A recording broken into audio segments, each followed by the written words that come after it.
This is the app show for 1 week in May. My app is ushahidi, ushahidi, something like that. Download.ushahidi.com, ushahidi.com. Non-profit tech company that specialises in developing free and open source software for information collection, visualisation and interactive mapping. What's really good about this piece of software, they've been developing this for probably about 3 or 4 years. They use it in Africa more than anywhere else. And their original software was to enable them to put things on where people need medication or need doctors. And it's like it's micro crowdsourcing, isn't it? It's micro, but it's content management system for maps almost. And you can download this, install it on your own server, and have your own custom version. But you can also have people send bits in to be looked through at the mobile. My first app is Write, which is writeapp.net. Twitter @tanmaze, and it's a writing app with a really beautiful interface and a lot of integration with different services. I'm still having a play with it. It didn't really have anything spectacular in terms of the features that it proclaimed to have, but when I downloaded it and I looked at it, it connects with everything that I can think of. So I'm always looking at apps that will send stuff to the right places, but also apps that let me focus on the task in hand and not have loads of stuff around it and have formatting potential. And so it's looking nice and clean, good typing interface. at writeapp.net. Yeah. My second app today is everplaces, everplaces.com, @everplaces on Twitter. Everplaces community where people who love travel, food and design share recommendations. Very much like a mashup of Instagram, food spotting and a bunch of others.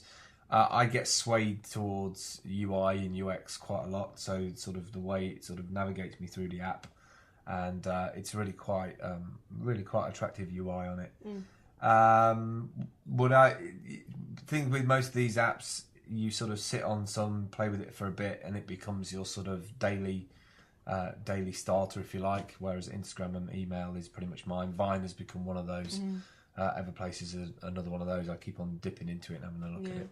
I think everplaces is an Evernote extension as well. Okay. What's there? My second app is ergonomics. www.ergonomicapp.com. And this app, I came across it. They were the winners of the 2013 Department of Labour Health and Safety app.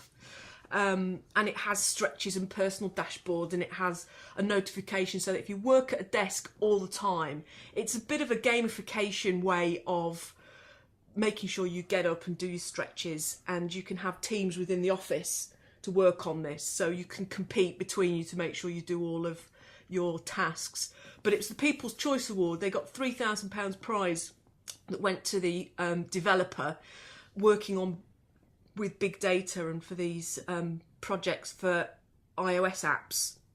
Very cool. My final app today is gather.mailchimp.com, @mailchimp on Twitter. Text messages, your email, MailChimp subscribers, keep them updated during events.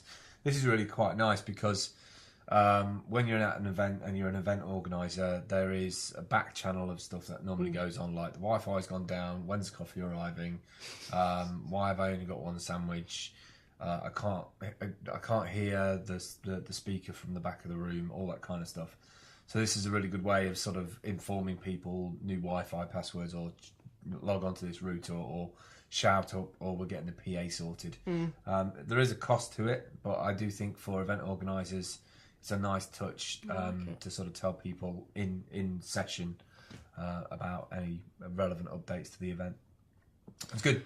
Well, my third and final app is historypin, historypin.com, @historypin on Twitter, and it's a global community collaborating around history, and it's created by We Are What We Do, @We Are What We Do, and it takes all historic photos, so black and white history. I'm really looking forward to exploring it in terms of gathering photos about the lace market. Right. So if there's a historic area and you've photos that come up in archives, something that I would expect.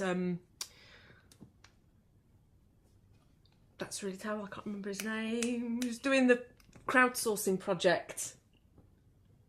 No idea. Lloyd Davis, Okay. bless his heart, who's doing a collection project around his ancestry. Right. So yeah, looking forward to it. Cool. It's a good programme. That's it for this week. We'll catch up with you next week. Don't forget. We are just... Yeah, that was bad.